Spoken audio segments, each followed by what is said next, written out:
धरती पर प्रकृति का एक एक कण मेरा उपहार है और वैसे भी अपनी हर लीला से मैं धरती वासियों को उपहार ही तो देता हूँ। अपना वही उपहार लेकर आया हूँ। ध्यान से सुनिए। मेरी प्रेरणा और लीला से कोकिल जंगल गया।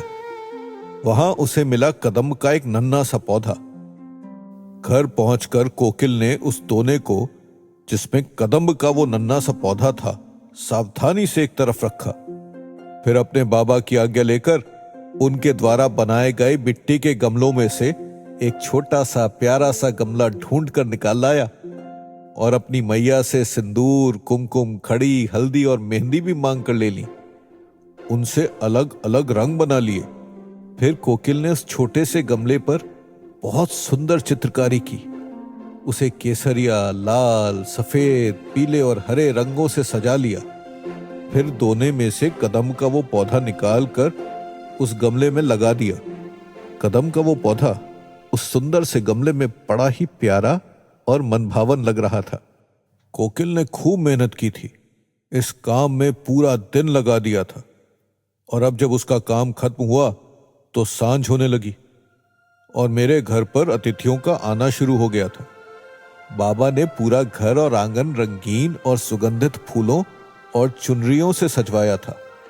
उन्होंने एक तरफ अतिथियों के बैठने के लिए नर्म रुई के मोटे मोटे गद्दे और तकिए लगवाए थे, तो दूसरी तरफ महादेव और देवी पार्वती की बहुत बड़ी और सुंदर प्रतिमा स्थापित करवाई थी, जिनके गले में रंग बिरंगे गुलाबों की बहुत लंबी मालाएं सुशोभित हो रही थी। प्रतिमा के सामने ही मथुरा से आई हुई प्रसिद्ध भजन मंडली बैठकर भजन गा रही थी। वहां कुछ गोप हर थोड़ी देर में पूरे घर में गुलाब जल छिड़क रहे थे। मैं अपनी मैया की गोद में बैठा हुआ इस सारे दृश्य का आनंद ले रहा था, किंतु मुझे प्रतीक्षा तो अपने मित्रों की थी। थोड़ी ही देर बाद एक एक करके मेरे मित्र आने लगे। सभी मेरे लिए बड़े सुंदर उपहार लाए थे। मधुमंगल ने मुझे मुकुट पहनाया तो अर्जुन ने मुझे मोतियों की माला दी। तभी दाम अपने हाथों में छोटे छोटे और सुंदर घुंघरुओं वाली पायल हिलाता हुआ आया। उसकी छन छन की आवाज सचमुच बहुत मीठी थी। दाम ने मेरे पैरों में बांधने के लिए पायल मैया को दे दी। मैया ने पायल मेरे पैरों में बांधी और मैं उनकी गोद से उठकर खड़ा हो गया। फिर मैं अपने पैरों को धरती पर पटक पटक कर छन छन की आवाजें करने लगा। ये देखकर बच्चों सहित बड़े भी आनंदित हो उठे। दूसरी तरफ बादलों के पीछे छुपा हुआ तृणावर्त मेरे जन्मोत्सव को बड़े ध्यान से देख रहा था। वो सोच रहा था, आज तो समय भी मेरा साथ दे रहा है। महाराज कंस की आज्ञा अनुसार मुझे पूरे गोकुल को समाप्त करना है। आज कृष्ण के जन्मोत्सव के कारण सारा गोकुल जब एक ही स्थान पर इकट्ठा है, तो मुझे इस काम के लिए ज्यादा मेहनत नहीं करनी पड़ेगी।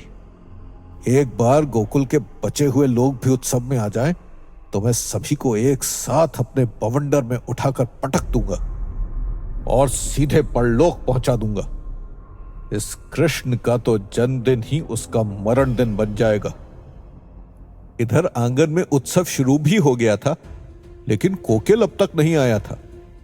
मेरी आंखों को तो सबसे अधिक प्रतीक्षा उसी की थी। मैं अपनी मैया की गोद से खड़ा होकर बार बार कोकिल को देखने के लिए आगे बढ़ रहा था और मैया बार बार मुझे पकड़कर वापस अपनी गोद में बिठा रही थी। तभी मुझे द्वार पर कोकिल अपनी मैया और बाबा के साथ आता हुआ दिखाई दिया। उसे देखते ही मैंने जोर से किलकारी मारकर अपनी प्रसन्नता जताई। कोकिल के हाथों में वही कदम्ब का पौधा उस सुंदर से गमले में था, जिसे उसने अपने हाथों से रंग कर सजाया था। उसने मेरे पास आकर मेरी तरफ वो पौधा और वो गमला बढ़ाया। मेरे दूसरे सभी मित्र ये देखकर आश्चर्य के साथ कोकिल से ठिठोली करने लगे। एक बोला, अरे कोकिल, ये क्या उठा लाए हो? तुम्हें कोई और उपहार नहीं मिला? तो दूसरा बोला, हमारे छोटे से मित्र कृष्ण के लिए तो कोई आभूषण या खिलौना लेकर आना था ना, इस पर तीसरे ने कहा, और नहीं तो क्या, कान्हा इस पौधे के साथ थोड़ी खेल सकता है, उसके ये किसी काम का नहीं। ये सब सुनकर कोकिल का सारा उत्साह छूमंतर हो गया और वो फिर से उदास हो गया। तब मैया ने कोकिल का हाथ पकड़कर उसको भी अपनी गोद में मेरे पास बिठा लिया और उसके गालों पर हाथ फेरते हुए मेरे मित्रों से बोली, नहीं बच्चों, तुम्हारी तरह कोकिल का उपहार भी अनमोल है। ये उपहार कोकिल और कृष्ण की मित्रता की तरह धीरे धीरे बढ़ेगा और हमेशा कृष्ण को कोकिल की याद दिलाता रहेगा। ये कदम का पौधा जब पेड़ बन जाएगा तो न केवल कृष्ण और कोकिल की मित्रता की निशानी बनेगा, बल्कि तुम सभी को अपने बचपन के दिन और मित्रों की याद दिलाता रहेगा। ये सुनकर सभी बच्चे भी प्रसन्न होकर कह उठे, अरे हाँ, ये तो हमने सोचा ही नहीं था। सचमुच कोकिल, तुम बहुत अच्छा उपहार लाए हो। तुम्हारा उपहार तो हम सभी के उपहारों से भी श्रेष्ठ है। यह सुनकर कोकिल फिर से प्रसन्न हो गया। तब मैंने मैया के साथ जाकर कदम्ब का गमला आंगन के बीच में एक सुरक्षित जगह पर रख दिया। पास ही दाऊ एक खंबे को पकड़कर खड़े हुए थे। मुझसे नजर मिलते ही उन्होंने मुस्कुराकर मुझसे पूछा, मैया की बात छोड़ो कान्हा, लेकिन सच बताओ, तुम्हें कोकिल का उपहार कैसा लगा? मैंने उत्तर दिया, ताऊ, सभी मित्रों के उपहार मेरे लिए विशेष हैं, किंतु कोकिल का दिया हुआ ये कदम्ब का पौधा मुझे सभी उपहारों में सबसे अधिक प्रिय हो गया है। कोकिल के दिए हुए इस कदम्ब से मेरे कृष्ण अवतार का अनोखा संबंध स्थापित हो गया है। आप देखना, भविष्य में कदम्ब का यही पौधा पेड़ बनकर मेरी अनेक लीलाओं का साक्षी बनेगा। मेरी ये बात सुनकर दाऊ भी मुस्कुरा दिए। थोड़ी ही देर बाद मैं अपने मित्रों के साथ खेलने में रम गया। मैया और बाबा भी उत्सव के कार्यों में लग गए। कुछ अतिथि भजन में तो कुछ अतिथि भोजन में लग गए। तृणावर्त ने यह सब देखकर सोचा, सारा गोकुल अब कृष्ण के साथ उसके आंगन में इकट्ठा है। मेरे हमले के लिए यही सही अवसर है। ऐसा सोचकर तृणावर्त आसमान में एक बड़ा सा बवंडर बनाने लगा, पर उसे पता नहीं था कि मेरी केवल 2 नहीं, अनेकों आंखें हैं। मैं तो उसकी हर चाल पर नजर जमाए हुए था, उसकी हर चाल को समझ रहा था, जानता था। लेकिन आज उसका यह हमला केवल मुझ पर नहीं होने वाला था। दुष्ट तृणावर्त की नजर गोकुल के मासूम ग्रामीणों पर भी थी। अगर लोगों को तृणावर्त के द्वारा होने वाले आक्रमण की थोड़ी भी भनक लग जाती तो वहां भगदड़ भी मच सकती थी, जिसके कारण अनेक मासूम या तो घायल हो जाते या कुचलकर मारे जाते। इसलिए मुझे अपनी लीला बड़ी सावधानी से करनी थी। गोकुल वासियों से छिपाकर ही तृणावर्त का सामना करना था। तृणावर्त ने जब आसमान में गोकुल से भी बड़ा बवंडर बना लिया, तब वह उसे लेकर नीचे उतरने लगा। इधर मैंने कोकिल के द्वारा दिए गए कदम के पौधे का आकार बढ़ाना शुरू कर दिया, किंतु मेरी लीला से मैया, बाबा और गोकुल वासियों को न तो बवंडर दिखाई दे रहा था और न ही कदम के पौधे का बढ़ता हुआ आकार। कदम का पौधा पेड़ बन गया और तृणावर्त तेजी से नीचे आ रहा था, पर कदम भी चारों दिशाओं में तेजी से अपनी शाखाएं फैलाने लगा। देखते ही देखते कदम्ब ने न केवल हमारे घर को बल्कि सारे गोकुल को अपनी शाखाओं और पत्तों से ढक लिया। जब तक तृणावर्त नीचे आया तब तक कदम इतना फैल चुका था कि तृणावर्त को गोकुल तक पहुंचने का रास्ता ही दिखाई नहीं दे रहा था। ऊपर से इस सब में इतना समय बीत गया कि रात का अंधेरा छा गया। तृणावर्त कदम की शाखाओं और घने पत्तों में उलझ कर रह गया। कदम की नुकीली शाखाएं तृणावर्त को चुभने लगी और उसका शरीर अनेक जगह से घायल हो गया। एक टहनी तो उसकी आंख में भी चुभ गई, जिसके कारण वो दर्द से तिलमिला उठा। बहुत देर तक कोशिश करने के बाद भी जब तृणावर्त मुझ तक नहीं पहुंच सका तो वो हार कर वापस आसमान में जाकर छुप गया। वो वापस तो चला गया था, लेकिन अब वो बहुत गुस्से में था और बड़ी बेचैनी से इस प्रतीक्षा में था कि कब सुबह हो और कब वो मुझ तक पहुंचकर मेरा अंत कर सके। इधर गोकुल में मैया, बाबा और दूसरे सभी लोग इस बात से पूरी तरह बेखबर थे कि अभी अभी यहां कितना कुछ हो गया था। उन्हें तो अभी भी आंगन में रखे हुए गमले में कदम का पौधा अपने नन्हे रूप में ही दिखाई दे रहा था। सभी लोग गमले के ऊपर की गई चित्रकारी और रंग सज्जा के लिए कोकिल की प्रशंसा कर रहे थे। कोकिल भी लोगों की प्रशंसा सुनकर बहुत प्रसन्न था। भजन के बाद बाबा ने सभी अतिथियों को भोजन के लिए आमंत्रित किया।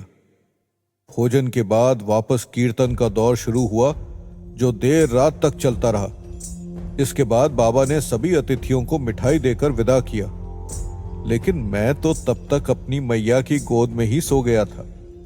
इसके बाद मैया मुझे कमरे के भीतर ले आई और मुझे मेरे बिस्तर पर सुला दिया। वैसे तो मैं सो रहा था, लेकिन मैं जानता था कि सुबह होते ही मुझे तृणावर्त का उद्धार भी करना है। सुबह हुई तो पक्षियों का कलरव चारों दिशाओं में गूंजने लगा। गोकुल के सभी लोग अपने अपने कामों में लग गए, लेकिन बच्चों को तो खेलने के अलावा और कोई काम था नहीं।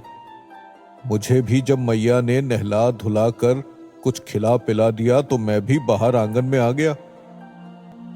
मैया ने मुझे आंगन में खेलते हुए देखा तो निश्चिंत होकर रसोई घर में चली गई, लेकिन मैया के भीतर जाते ही मैं बाहर खेलने के लिए घर से निकल गया। आज मैं थोड़ा जल्दी बाहर आ गया था, क्योंकि मैं चाहता था कि मेरे मित्रों के आने के पहले ही मैं तृणावर्त का अंत कर दूं। तृणावर्त ने जब मुझे घर के बाहर अकेला देखा तो उसने सोचा कि पहले मेरा ही अंत कर दे। उसके बाद गोकुलवासियों को मारना तो उसके लिए बाएं हाथ का खेल था। यह सोचकर तृणावर्त नीचे उतर आया और फिर उसने मेरे सामने एक बड़ा सा बवंडर खड़ा कर दिया। लेकिन तृणावर्त केवल मुझे मारना नहीं चाहता था, वो तो मारने से पहले मुझे डराना भी चाहता था। इसलिए उसने एक एक करके अनेक बवंडर बना दिए और वो सब मेरे चारों तरफ भयंकर घूं घूं की आवाज के साथ घूमने लगे। देखते ही देखते मैं हजारों बवंडरों से घिर गया और सारे गोकुल में धूल की आंधियां चलने लगी। एक साथ इतने बवंडरों के कारण साएं साएं और घूं घूं की ऐसी भयानक आवाज हो रही थी जिससे सारा गोकुल दहल उठा था। भैया तब रसोई में अपने हाथों से मेरी पसंद का भोजन पका रही थी। अचानक इन हवाओं के बवंडर का शोर सुनकर उन्हें मेरी चिंता हुई और वो सारा काम जस का तस छोड़कर बाहर की तरफ भागी। भैया जब आंगन में आई तो हैरान रह गई, क्योंकि चारों तरफ धूल का अंधड़ चल रहा था। भैया ने धूल के गुबार के बीच में मुझे तलाशने की कोशिश की, पर जब मैं उन्हें आंगन में नहीं दिखाई दिया तो वो घर के बाहर की तरफ दौड़ी।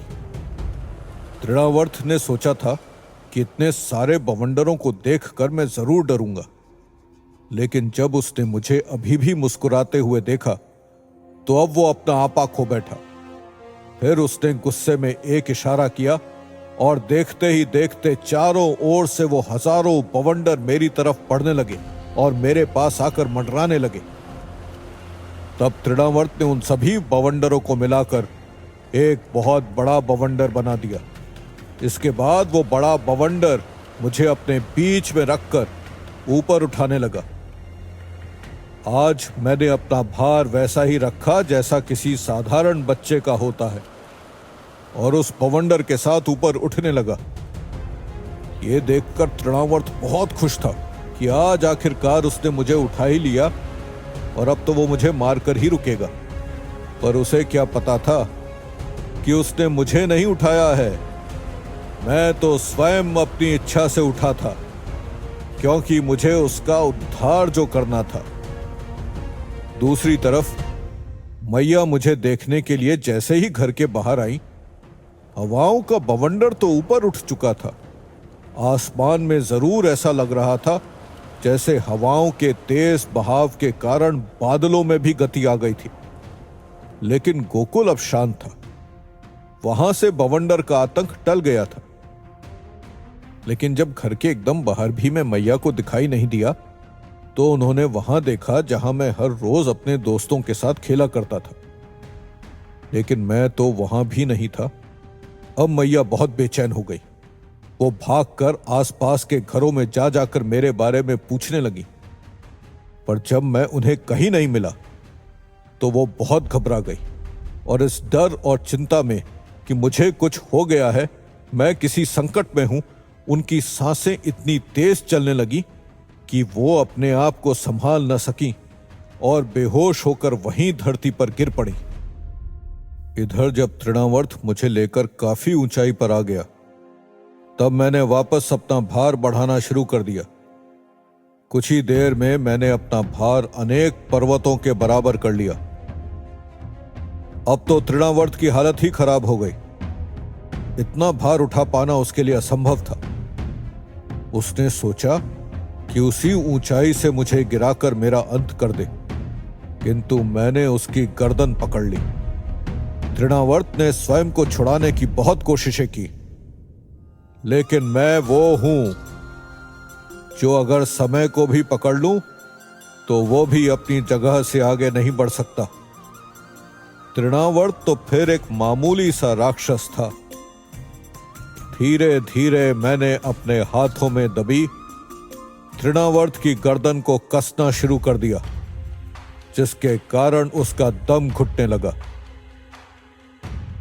वो अपने हाथ पैर हवा में ही पटकने लगा, लेकिन मैंने उसे नहीं छोड़ा। गर्दन दबी होने के कारण उसकी आवाज भी नहीं निकल पा रही थी। उसकी आंखें बंद होने लगी। तब मैंने तृणावर्त को उसका पूर्वजन्म दृश्य रूप में दिखाकर याद दिलाया। उस समय तृणावर्त की आंखें बंद थीं, लेकिन तब भी वो देख रहा था कि वो गंधमादन पर्वत का राजा सहस्त्राक्ष है। वो ये भी देख रहा था कि किस प्रकार वो भोग वासना में डूबा हुआ था और उसे ऋषि दुर्वासा ने शाप दिया था। पूर्व जन्म की याद सामने आते ही तृणावर्त समझ गया कि मेरे द्वारा उसका अंत नहीं होना है, बल्कि अब तो उसे शाप से मुक्ति मिलने का समय आया है। जैसे डूबता हुआ व्यक्ति पल भर के लिए पानी से बाहर आया हो, उसी प्रकार पल भर के लिए तृणावर्त की चेतना लौटी और उसने आंखें खोली। अब उसके मुख पर क्रोध नहीं था, कुटिलता नहीं थी, दुष्टता नहीं थी। अब उसके मुख पर थी तो बस एक अद्भुत शांति थी। उसने अपने दोनों हाथ जोड़कर मुझे प्रणाम किया और फिर वापस अपनी आंखें बंद कर ली। वो हवा में ही ढीला पड़ गया और धरती की तरफ गिरने लगा।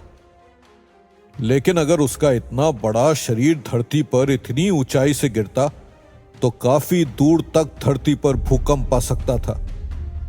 इसलिए मैं ही उसे लेकर धीरे धीरे नीचे की तरफ आने लगा।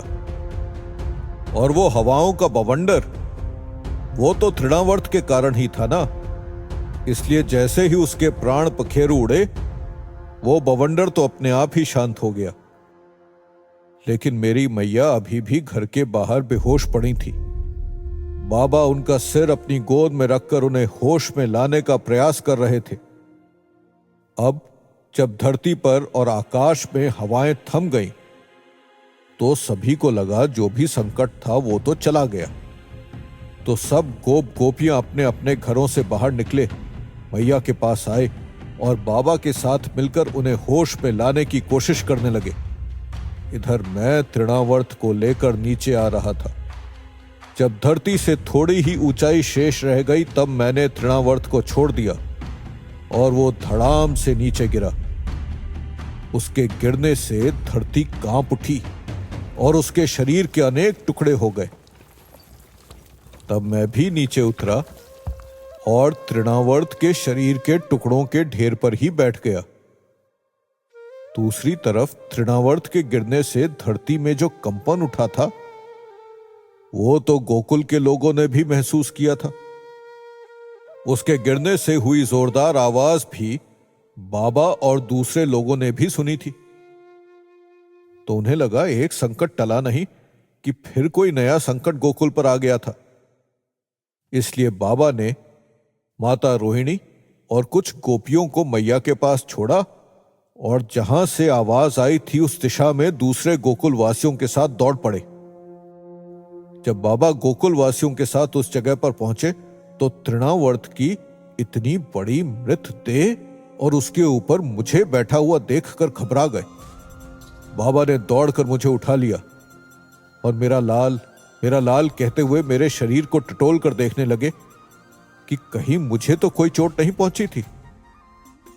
गोकुलवासी अभी भी तृणावर्त की देह को आश्चर्य से देख रहे थे। तभी मैंने अपनी लीला से उसकी देह को भाप बनाकर उड़ा दिया। यह देखकर गोकुलवासियों का आश्चर्य कई गुना बढ़ गया। तभी बाबा को मैया का ध्यान आया और वो मुझे लेकर घर की तरफ दौड़ पड़े। मैया अभी भी मूर्छित थी। गोपियां उन्हें होश में लाने के लिए उन पर पानी के छींटे मार रही थीं। तभी बाबा मुझे लेकर उनके पास पहुंचे और बोले, देवी यशोदा, आपका लाल कुशल है, ये देखिए। ऐसा कहते हुए बाबा ने मुझे अपनी गोद से उतार कर मैया के पास बैठा दिया। मैंने मैया के चेहरे को बड़े प्रेम से छुआ। मैया जो कुछ भी करने पर होश में नहीं आ रही थी, मेरे हाथों की छुअन पाते ही अचानक होश में आ गईं। उन्होंने आंखें खोली तो उन्हें मैं किलकारियां मारता हुआ उनके सामने बैठा दिखाई दिया। वो मेरा लाल, मेरा कान्हा कहते हुए झट से उठ बैठी और मुझे अपने सीने से चिपकाकर बदहवास होकर मुझ पर अपने प्यार दुलार की बारिश करने लगी। सारे गोकुलवासी हाथ जोड़कर ऊपर देखते हुए ईश्वर को, यानी मुझे ही, मेरी कुशलता के लिए धन्यवाद दे रहे थे। इसके बाद दोपहर में बाबा ने गोकुल के सारे ज्ञानियों को घर बुलाया, विधि पूर्वक स्वस्ति वाचन कराया। इसके बाद अलग अलग तरह से मेरी नजर उतारी गई। मैया के कहने पर बाबा ने सत्यनारायण का पाठ करवाने का भी संकल्प लिया और जो अतिथि ज्ञानी घर आए थे उन्हें ढेर सारा धन दान देकर विदा किया। मैया और बाबा के सत्यनारायण पूजा और कथा के संकल्प से मुझे इस कथा से जुड़ी गोलोक की वो लीला याद आ गई जो मेरे सत्यनारायण शालिग्राम रूप धरने का कारण बनी थी। इतना ही नहीं, मेरा ये कृष्ण अवतार भी उसी लीला से जुड़ा है। देवी राधा, देवी तुलसी और मेरा प्रिय मित्र सुदामा सभी मेरी इस लीला के मुख्य पात्र हैं। पर इस कथा के लिए तो मुझे गोलोक के बारे में बताना होगा, जिसके लिए सभी सुनने वालों को थोड़ा धैर्य रखना होगा। वो कौन सी लीला थी जिसके कारण श्री कृष्ण को सत्यनारायण शालिग्राम रूप धारण करना पड़ा? ये सब जानने के लिए तो फिर आना होगा प्रभु श्री कृष्ण की लीलाओं की गाथा श्री कृष्ण लीला को सुनने।